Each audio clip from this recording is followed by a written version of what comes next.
बिस्मिल्लाहिर्रहमानिर्रहीम। आज की इस वीडियो में मैं आप लोगों को वो वीडियो दिखाने जा रहा हूं जिसमें आप लोग देखेंगे कि फ़वाद चौधरी साहब को सहाफ़ियों ने जलील कर दिया और फ़वाद चौधरी साहब को सहाफ़ियों ने प्रेस कॉन्फ्रेंस भी ना करने दी।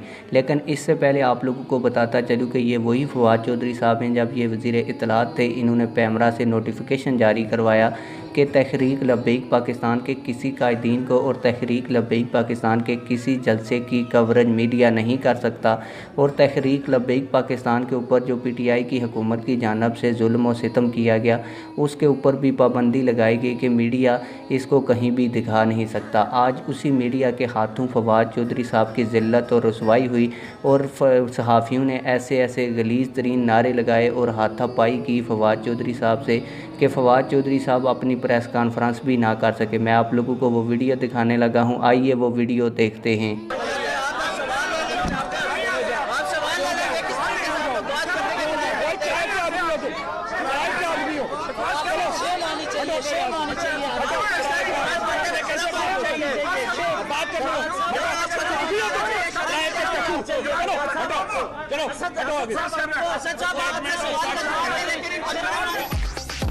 PTI रहनुमाओं की प्रेस कॉन्फ्रेंस के दौरान बदनज़मी फवाद चौधरी सहाफ़ियों से लड़ पड़े। सख्त जुमलों का तबादला, सहाफ़ियों की नारेबाजी, माफ़ी मांगने